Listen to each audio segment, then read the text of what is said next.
It was late November when the floor of the vine cellar began to swell, not suddenly, but with a slow, damp pressure, a heartbeat in the wood, knocking, subtle, rhythmic, the kind of sound you don't hear until it's already inside you. Those tending the dead grew pale. They said the knocking followed the cadence of old sermons. Others said it was breathing. For 3 days, Reverend Yates said nothing. He drank nothing but vinegar steeped in rose, hip, and ash, lay flat on the cold cellar floor, listening, not praying, listening. And then he rose, eyes red, lips cracked. He didn't raise his voice. He never did. He only whispered, "The soil remembers. It has tasted enough sweetness. Now it wants the bitter." That night, they introduced a new rite, the binding cup. It passed silently from hand to hand, thick with curdled herbs, dark as syrup. No names were spoken, only breath, only swallowing, and those who drank dreamed. They dreamt of corridors lined with salt, of glass windows that wept, of voices that lived behind their eyes. They said footsteps echoed from beneath, not upward like footsteps should, but inward, like something was turning beneath the earth. The spring never came. The frost dug deeper than nature allowed. The soil stayed locked. And then something worse happened. The children stopped arriving, not in ones or twos, all. Women who had hidden pregnancies in quiet corners now woke to silence. Midwives reported wombs gone hollow. No blood, no pain, just absence. One woman, Mercy Dolan, claimed she woke not to find her baby missing from her arms, but missing from inside her. They whispered the word, unbirth. Not a tragedy, not a failure, a trade. The dead were coming back, but something was being taken in return, something young, something unspoiled. The phrase appeared painted on the chapel wall in dark brine. That which is unborn may stay, shall be remembered. No one saw who wrote it, no one removed it, and when the brine faded, it left no mark, only a smell, rot and rosemary, a scent that curled up behind your teeth and stayed. Still think this is about ghosts? No, this is about preservation, about memory grown powerful enough to consume, and every cursed family that followed, every strange rite, every ritual death, they all begin here, with the sacrifice of sweetness and the worship of rot. In June, a traveler arrived in Hollow Glen, boots dusted from a road too long walked, eyes too sharp for a man his age. He gave the name Jonah Meeks, claimed to be a circuit preacher from Calhoun County. But he didn't preach. He watched. He refused to enter the chapel, wouldn't step near the vine cellar. When offered the binding cup, he shook his head and muttered under breath, "That's not wine, that's preservation." He rented a room above the old grain hall, and by night drew maps. The chapel, the cellar, the surrounding hills, and the graves no one marked. He carried a pouch of crushed anise and clove, always pressed to his face when the wind changed direction. He kept firewood stacked high, salt near his bed, and a cracked mirror in his coat. People said he looked haunted, but not by anything that followed him, by something already inside him. And then he vanished. No goodbyes, no farewells, just absence. But beneath his windowsill, carved into the wood from the underside, a warning. The vinegar is not for the body. It's for what wears it. Let that sink in. It wasn't about resurrection. It never was. It was about housing, about making the flesh palatable, ready to be worn. By what? That's the question only cursed families ever ask. Because Jonah Meeks isn't the only one who tried to leave a trace. But the trace is always cryptic, always half erased, truth wrapped in metaphor, disguised by the myth of madness. That's how they hide it, and that's how it spreads. That summer, people began losing time. Entire afternoons, men found themselves waist-deep in creeks they never walked to. Women awoke with dry mouths and vinegar-stained lips, jars uncorked and empty beside their beds. A boy, Elijah Frost, was found barefoot in the chapel, mumbling in a tongue no one recognized, wrinkled like he'd been submerged for days. He hadn't been seen in over a week, but his mother claimed he'd died the autumn before. She'd buried him, visited his grave every Sunday since. But when they dug, nothing. No bones, no shroud, not even disturbed earth. The headstone blank beneath, as if it had never marked anything at all. Now ask yourself, how many graves across America sit hollow? How many bloodlines still steep in silence? Because rot travels through families, through rituals, through us. They say if you burn the wrong hymn at midnight, the wind in Hollow Glen will hum it back in reverse. Not music, not prayer. A summons. It began with the Salter fire. A boy named Thatch, barefoot and angry, tossed his family's hymnal into the hearth, said the songs made his ears bleed, said they weren't his thoughts. But as the paper curled, the flames screamed. Not popped, not hissed. Screamed. Every page blackened into a different face. Not drawn, shaped. Mouths open, silent mid-scream. Thatch didn't sleep after that. He muttered verses no one taught him, scribbled on walls in languages without consonants. Then one night he walked into the woods with vinegar and a brush. They found him 3 days later, kneeling on a slope of old graves, his body frozen, but not from cold, from memory.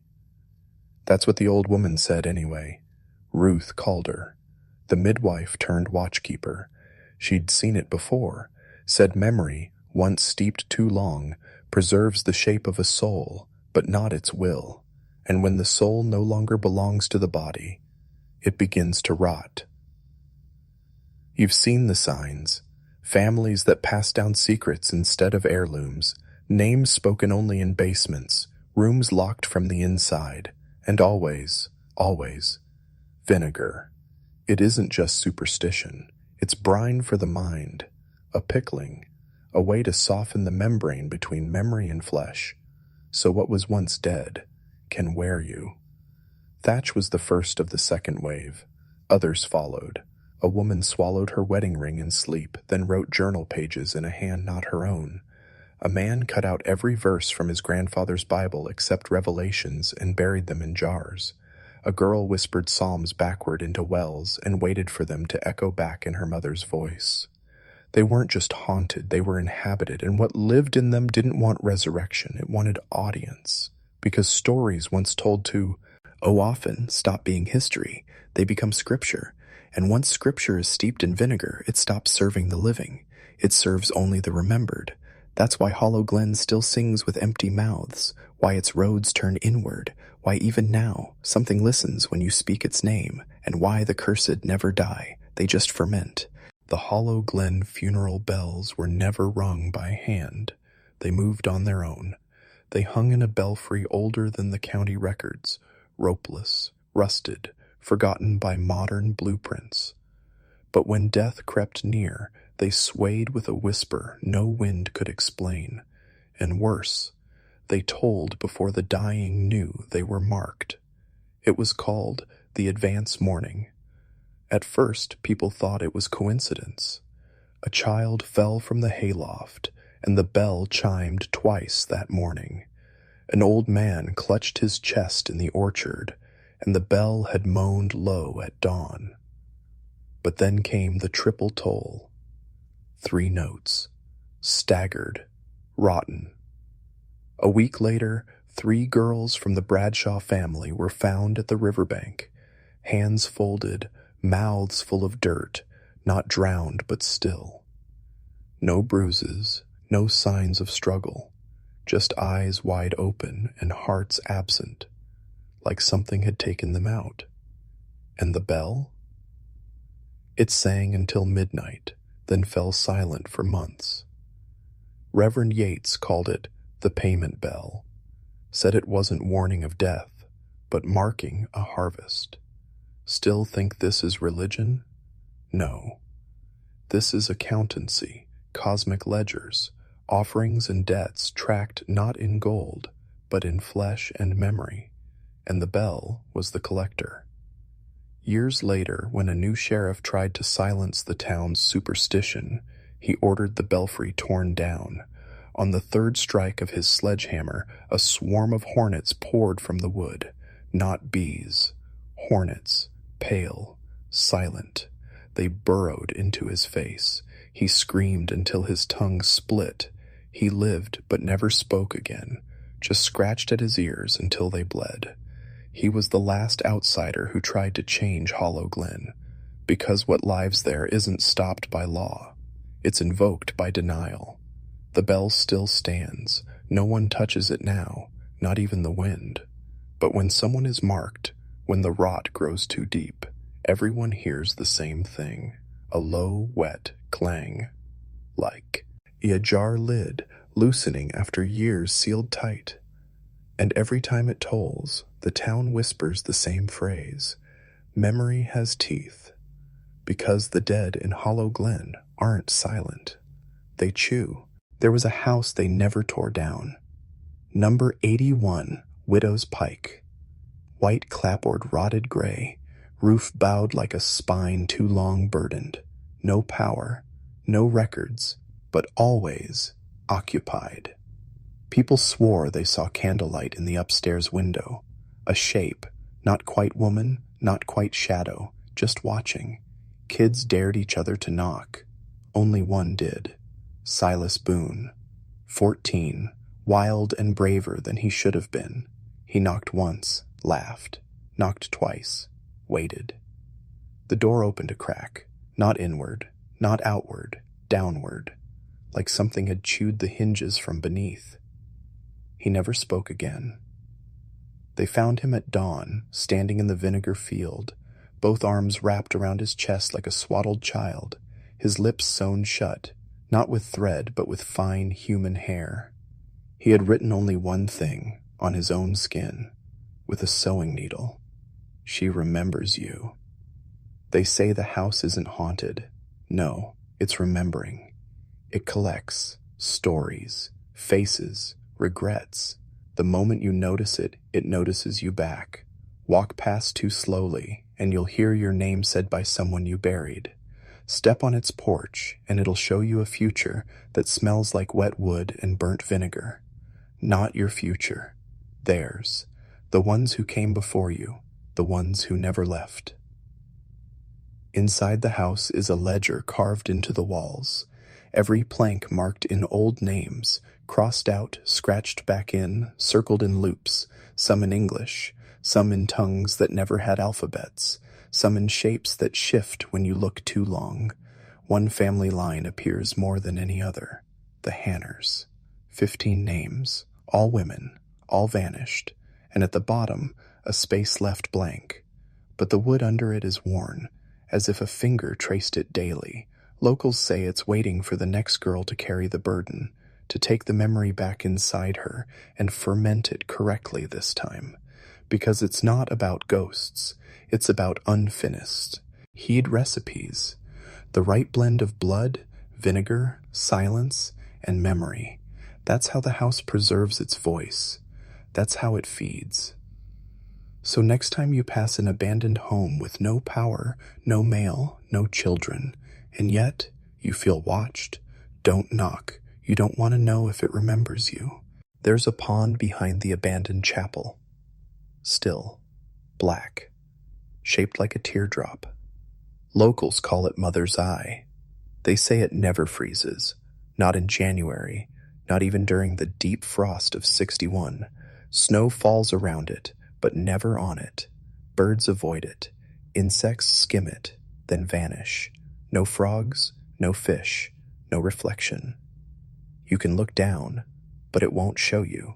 It shows her. No one agrees on who she is. Some say she was the first woman hanged in Hollow Glen, accused of stealing a baby's soul through the umbilical cord. Others say she never died at all, just sank, voluntarily, whispering to the vines beneath the surface. Whatever truth lies at the bottom, it still listens, and it still bargains, because that's what the eye offers: exchange, not prayer, not salvation, trade. They say if you drop in something personal, a tooth, a lock of hair, a love letter written in your own blood, it'll return a memory, not yours, hers. And if you keep it, if you accept it, it becomes a part of you. The problem is, she never forgot who she was. She just wants to be remembered through you.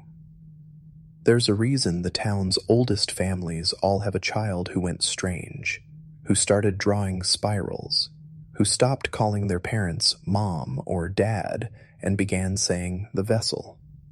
A boy once tossed in a locket with his sister's picture. She'd gone missing in the hollow. The pond bubbled, then stilled. That night, she came home, but she was dry, too dry. She didn't speak, she stared, and when they hugged her, she whispered. The mother said yes. By morning, her body had collapsed into black mold and salt. Some say the pond is a mouth, others say it's an eye, but not for seeing, for remembering, like a cork in a jar, holding down what shouldn't breathe. That's why the chapel behind it has no door now, just a wide frame and pews turned inward, as if worship now means listening. They say if you speak at the pond after midnight, it answers back in the voice of the ancestor you've most shamed. And if you laugh, it laughs last, because nothing forgets like water, and nothing forgives like mother.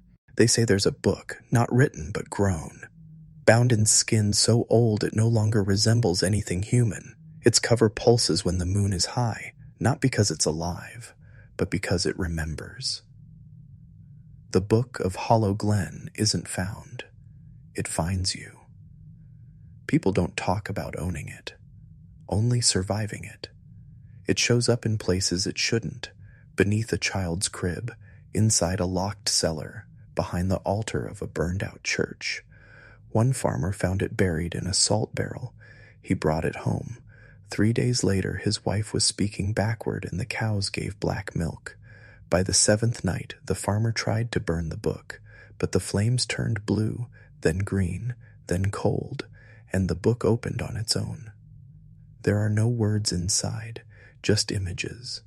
Mouths that bloom like roses, trees that scream when cut, eyes without faces, watching from windows that don't exist. One page bleeds, one grows hair, one, if stared at long enough, shows your funeral, but from beneath the coffin. Those who've glimpsed the book say it doesn't teach you anything new. It just reminds you of things your ancestors were forced to forget. Because it doesn't speak to you, it speaks to your blood, and your blood remembers everything. They say every family in Hollow Glen has a page somewhere in the book, not written with ink, but preserved in vinegar. Pickled memories, brined truths.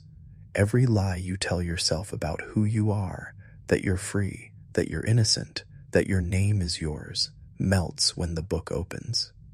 A traveling preacher once read a single page aloud. He screamed halfway through, not in pain, in recognition. He tore out his tongue, not to silence himself, but because the words kept changing, morphing into the names of people he'd never met, but somehow loved. The book wasn't cursing him. It was returning him to something ancient, to something already promised. Now rests in the old vinegar factory, in a sealed jar lined with wax and prayers. But every so often, during the lowest tide of memory, it knocks. 3 times. Soft. Hungry. Because truth in Hollow Glen isn't buried. It's canned. And the seals are starting to pop. Before the Grange family vanished, they were known for one thing: preservation. Not just of food, but of time. They owned the largest root cellar in Hollow Glen. It stretched beneath their land like veins under skin, stone walls lined with jars, but not the kind you'd expect. No peaches, no tomatoes, just moments. Each jar held a memory. Some belonged to the family, others didn't. A girl's laughter, echoing endlessly, a boy's last breath after falling down a well, a mother's scream as her child was taken at the harvest fair in 1912. Perfectly preserved, in vinegar thick as oil and dark as mourning cloth. When the state came to audit the land, after the family stopped paying taxes, they sent a clerk. He never returned. The second investigator made it halfway through the cellar before collapsing, not from fright, from grief. They found him cradling a single jar, whispering a lullaby in a voice that wasn't his. He'd never had children, but the jar did. His hair turned white. He never spoke again. What the state never understood was that the Granges didn't collect memories. They stored debts. Every wrong done in Hollow Glen, every secret buried, every child traded. They pickled the guilt, so the town could move on, could forget. But jars can only hold so much, and they say the seals are cracking. You can hear it if you press your ear to the earth behind the Grange barn. Not wind, weeping. Locals say if you dig, you'll find more than jars. You'll find echoes, names whispered in loops, childhoods lost and relived, regrets you never earned, but suddenly remember. A new couple moved onto the property last year. They wanted to restore the land, clear out the cellar. They only opened 2 jars. Now their newborn speaks in full sentences, in voices not hers. One of them cries every morning. The other stares at the floor for hours, because once you bray. Heck, the seal on a memory not your own. It doesn't go back. It grows. And the Granges weren't farmers. They were curators, curators of sorrow, custodians of what must not be forgotten. And if the last jar breaks, it won't be screams that come out. It'll be recognition. Every July, Hollow Glen hosts a festival. They call it the Unburdening. Tourists think it's quaint. Handmade masks, whispered songs, paper boats floated down the river at dusk. They think it's charming, old world. They don't know the truth. The festival isn't for the living. It's for the unremembered. Each mask represents someone who vanished, not just from life, but from history. People who existed once, but whose names were erased. Stories unspoken, faces removed from family albums, children who were never born, yet somehow missed. And every boat carries a truth someone in town refuses to admit, a letter never sent, a sin never confessed, a promise never kept. Locals are required to participate, not by law, by blood. Every family here knows, if you don't offer something during the unburdening, something will be taken. There was a man once, a stranger, who mocked the whole event. He stood in the center of town, tore off his mask, and shouted, "There's nothing here but superstition." The wind stopped, the lights dimmed, and every single child in the square turned to him and said in perfect unison, "Then remember for us." His tongue turned to ash, his skin blistered under a sun that wasn't shining, and by morning he was gone, his house empty, his name scratched off every document, as if he'd never been born. Only his mask remained, hanging from the black oak at the town's edge. Locals say if you wear someone else's mask during the festival, you'll see their last memory, but only from the other side. A boy tried it once, put on a mask with a cracked smile. He screamed until dawn, then he began speaking in Old Dutch. No one had spoken it in Hollow Glen for over 200 years. He now lives in the church attic, faces the corner, carves names into the wood, names no one recognizes, but somehow everyone feels, because the unburdening isn't out letting go. It's about making space. Space for what's returning. Space for those who were never properly buried, never truly mourned, never entirely gone. The festival ends when the last boat sinks. And if one remains floating? That year, someone doesn't wake up, not because they're dead, but because someone else woke up inside them, beneath the vinegar factory, deeper than the root cellars, beyond the forgotten chapel. There is a room no one built. It simply appeared. Stone walls, slick with condensation, a ceiling too low for standing, too high for crawling, and in the center, a pool. Not of water, but brine, black as morning silk, cold as borrowed time. No one knows how deep it goes, or what's at the bottom, only that it pulses, like something dreaming or remembering. They call it the vat, and they say the brine inside is older than Hollow Glen, older than the soil, older than the idea of forgetting. Because this isn't just vinegar. It's memory, liquid truth, fermented sin, and the town feeds it, not with food, but with people. Every few years, someone falls in. A drunk, a runaway, a loner, no one will miss. Official reports always blame the crumbling floor, the weak beams, the lack of safety measures. But locals know the vat chooses, and it never overflows. It accepts each offering silently, no splash, no sound, just the scent, a tang that burns the back of your throat and stays on your skin for days. Some say if you stand close enough, you'll see faces swirl beneath the surface, not trapped, remembered, because the vat doesn't consume, it preserves. One old man claimed he heard his mother's voice rising from the pool. She died in childbirth. He threw himself in. All they found was a single tooth on the edge, still warm, and a jar, labeled simply, "Return." They say every drop of that brine has weight, not physical, but spiritual. Every sorrow ever whispered in Hollow Glen has a home inside it, a ledger of what must never be spoken aloud. And if the vat ever dries up, the town will forget everything. And the Grange family, they weren't just caretakers, they were translators, interpreters of liquid grief, mapping the pain of generations in ink and vinegar. They're gone now, and the vat is growing restless. The jars are sweating, the brine is rising, and the old cellar doors are beginning to warp, because memory, like rot, spreads. And in Hollow Glen, nothing is truly gone. It's just pickled and waiting. In 1946, the town tried to seal the cellar. They poured concrete, laid rebar, hired outsiders, men who knew nothing of the Granges, the jars, or the vat.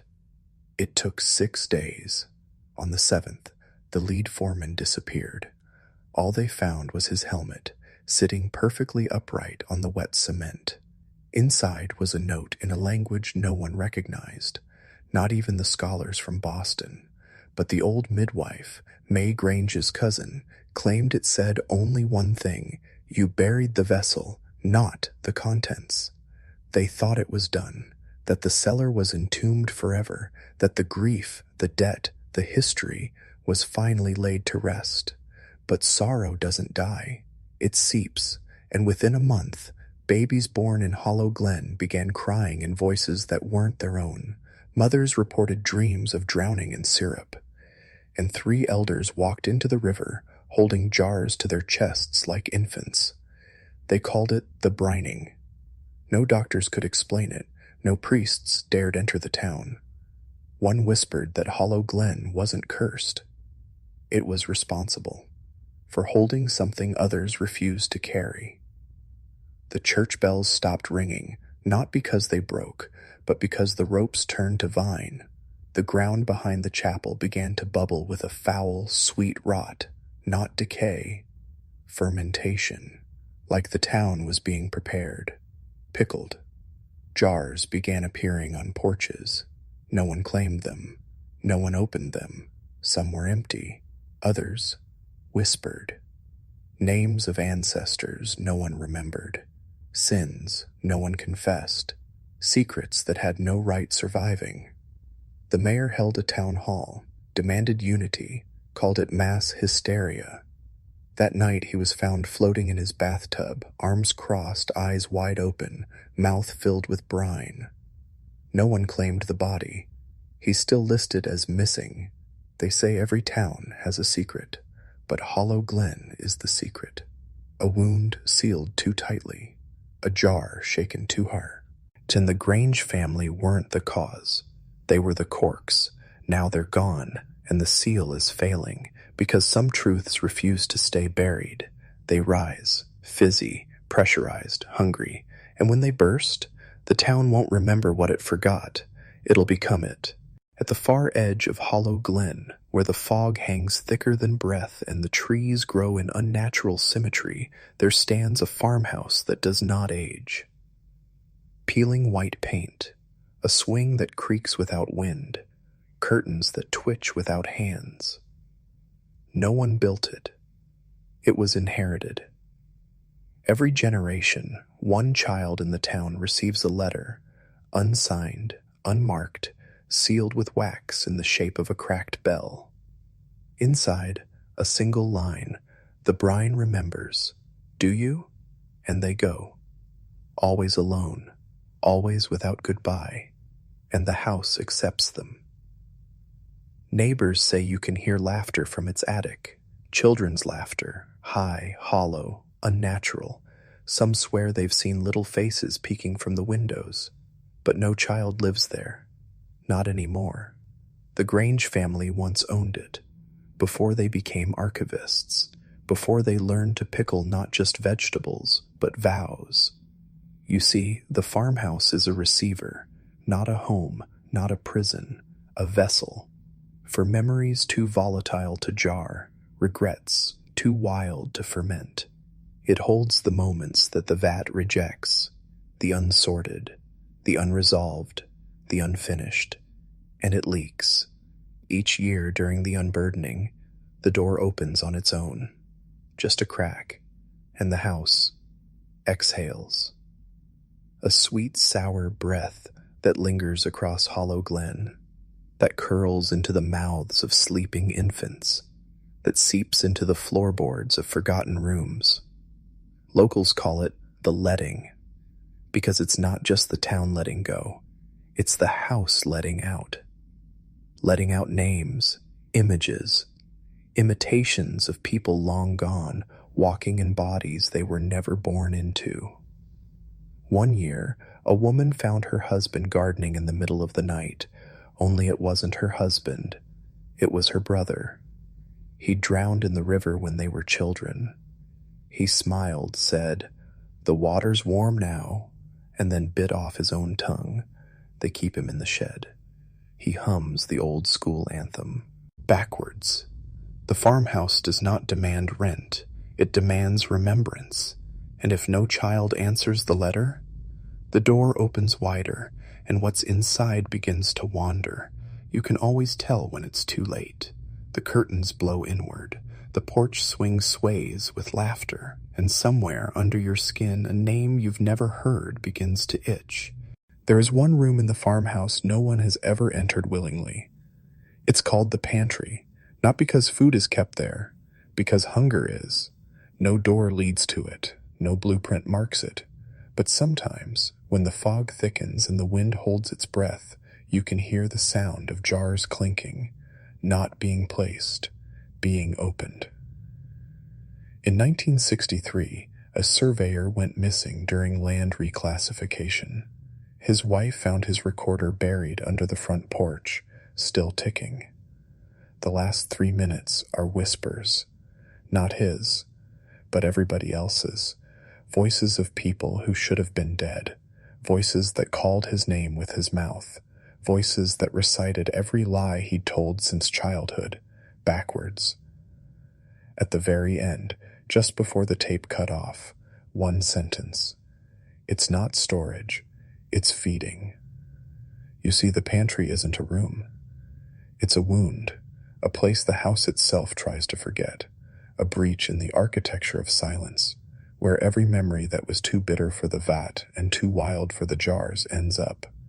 It feeds on neglect, on denial, on things you swore you'd never say out loud. And it grows.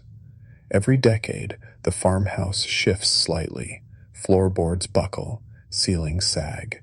Not from time, but from pressure.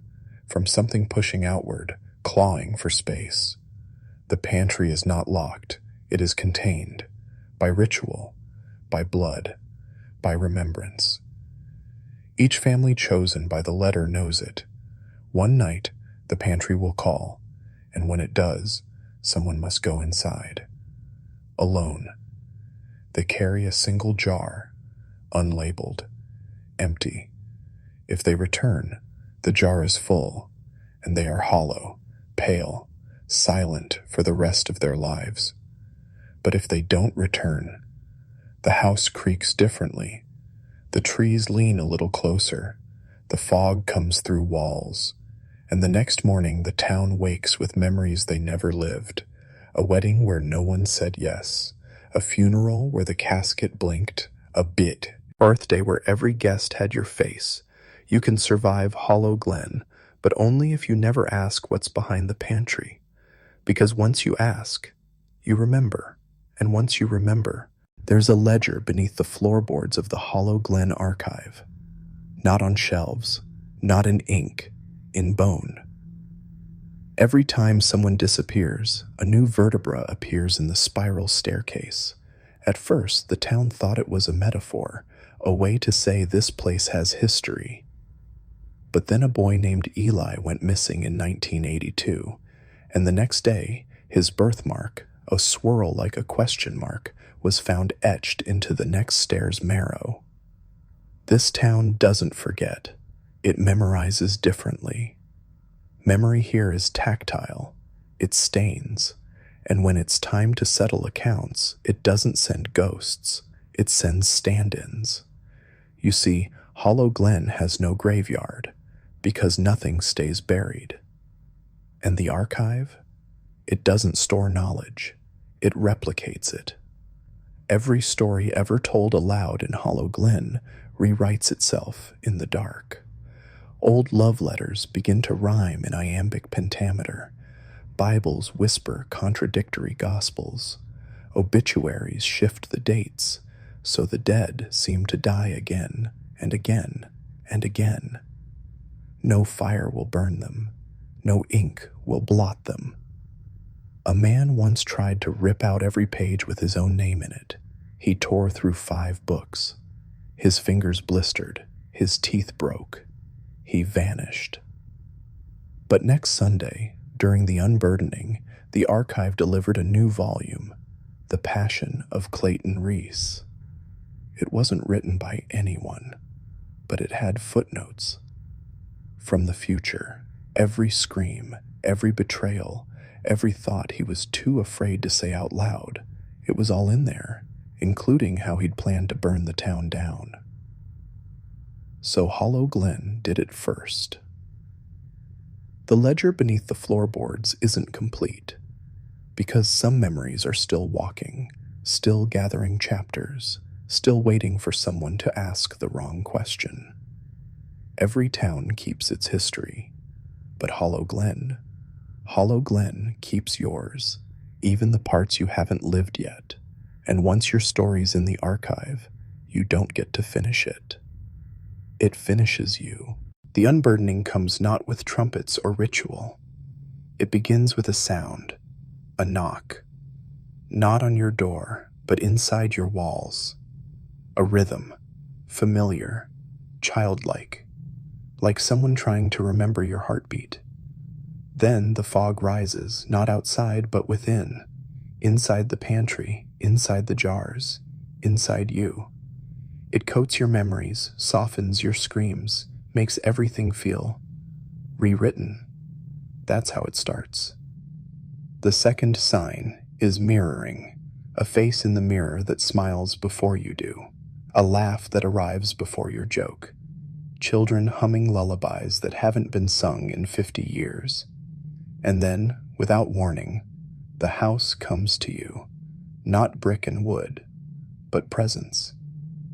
Each street in Hollow Glen bends ever so slightly, Every window tilts just enough to show you a shadow of yourself, but hungrier, less afraid, more remembered. Because the final truth is this: the vat, the farmhouse, the pantry, the archive, they aren't places. They're organs, parts of a single, living memory engine that feeds on what other towns forget. The grief too heavy for other families, the horrors too raw for other histories, the truths too poisonous to survive anywhere else. And you've been chosen, not because you're brave, but because you're unfinished. You carry an echo, a moment, a lie you've buried so deep, even you forgot. But Hollow Glen didn't. Hollow Glen never forgets. So when the knock comes tonight, don't run, don't hide. Open your chest and let it in.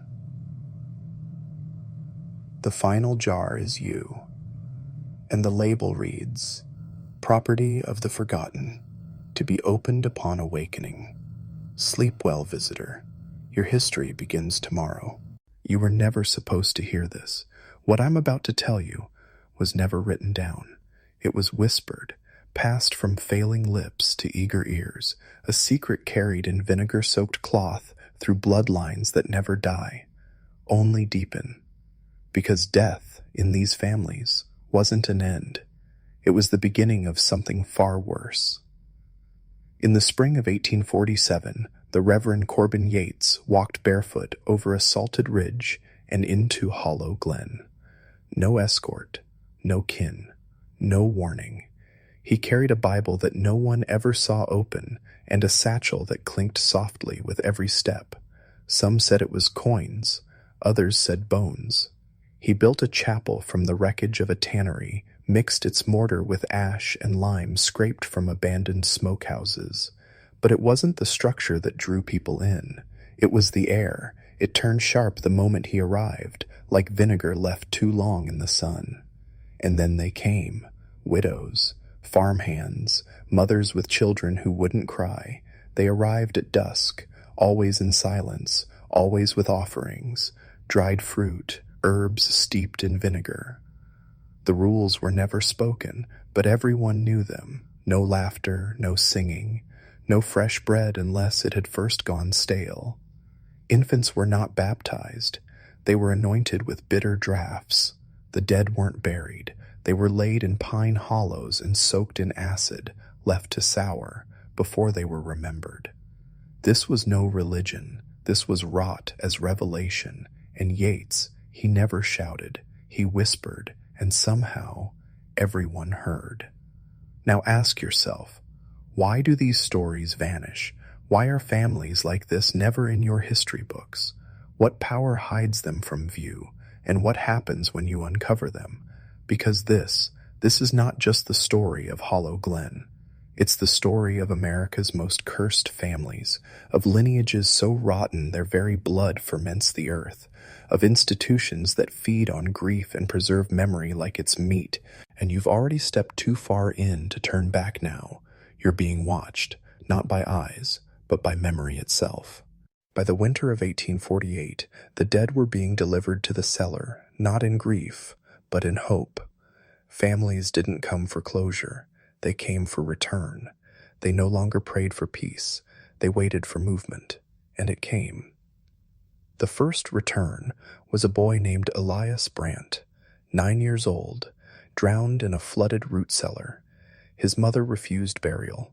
She wrapped him in horse blanket and vinegar steeped with wintergreen, laid him beneath the chapel floor. On the 11th night, he stirred.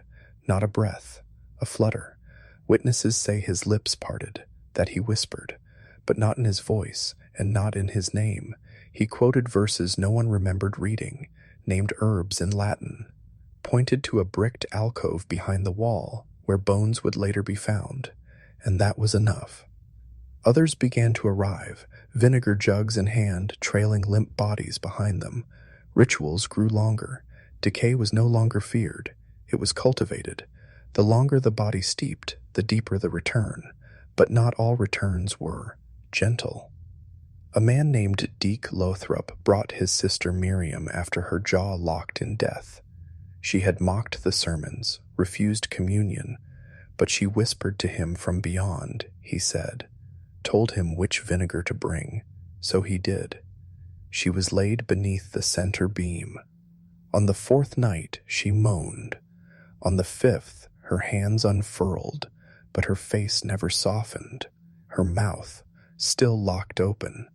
When she rose, she pointed to the chapel basin. They refilled it, twice. You're wondering, how does this happen?